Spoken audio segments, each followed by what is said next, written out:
Assalamualaikum warahmatullahi wabarakatuh. Perkenalkan, nama saya Safriani dengan NIM 20376 GSD 0375, Pendidikan Guru Sekolah Dasar. Adapun tujuan dari pembuatan video ini untuk memenuhi tugas akhir dari Bapak Kusrianda SPD, MPD selaku dosen pengampu mata kuliah Pendidikan IPS di SD, kelas tinggi. Simak video ini dengan baik. Tren globalisasi dan keragaman budaya.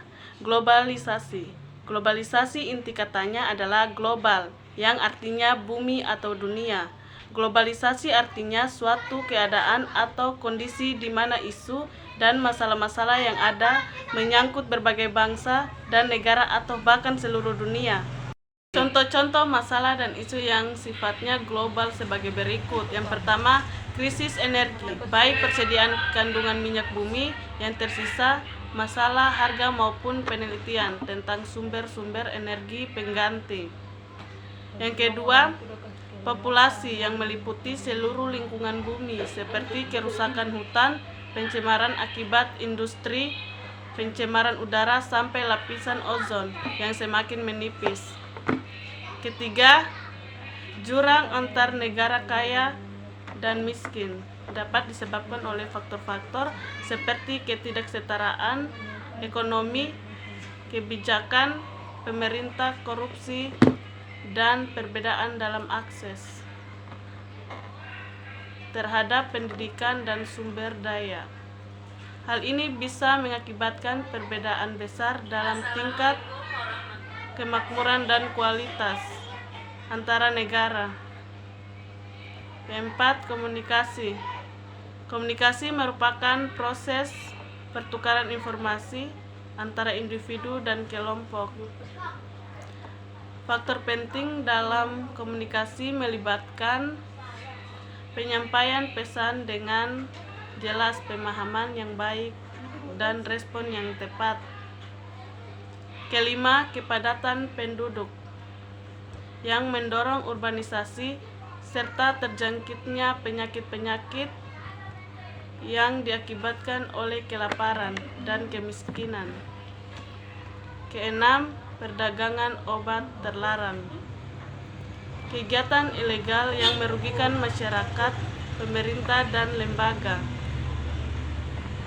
berwenang berusaha keras untuk mengatasi dan mencegah penyakit ini melalui penegakan hukum.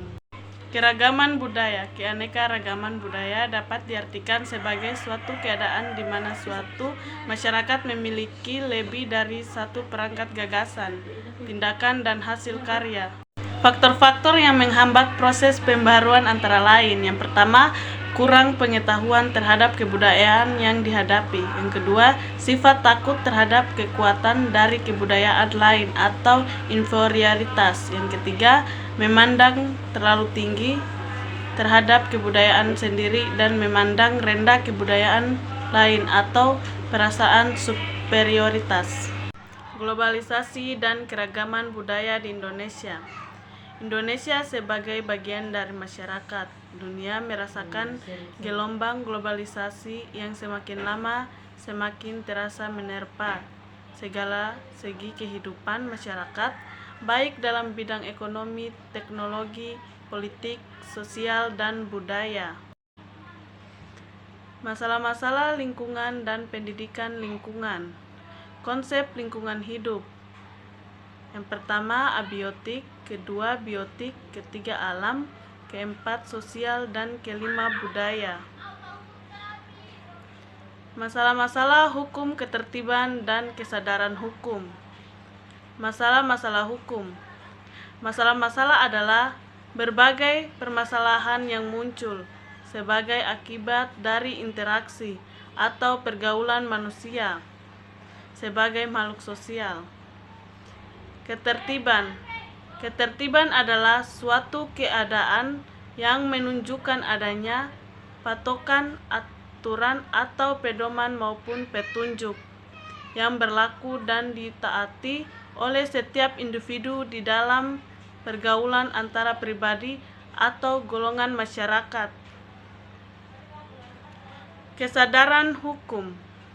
Kesadaran hukum adalah suatu sikap individu untuk menerima dengan rela dan bertanggung jawab terhadap konsekuensi dari peristiwa hukum yang terjadi. Masalah-masalah kesadaran hukum dan pendidikan kesadaran hukum warga negara. Masalah-masalah kesadaran hukum. Manusia merupakan makhluk sosial, artinya makhluk yang senantiasa berhubungan dengan makhluk lainnya. Manusia tidak bisa hidup menyendiri tanpa bantuan orang lain. Manusia sejak dilahirkan memerlukan proses interaksi dengan manusia lain. Dalam melakukan interaksinya, manusia selalu menghadapi dua lingkungan, yaitu lingkungan fisik atau alam dan lingkungan sosial atau masyarakat. Pendidikan kesadaran hukum warga negara. Manusia sebagai makhluk yang bermasyarakat memperhatikan sifat-sifat yang paradoks.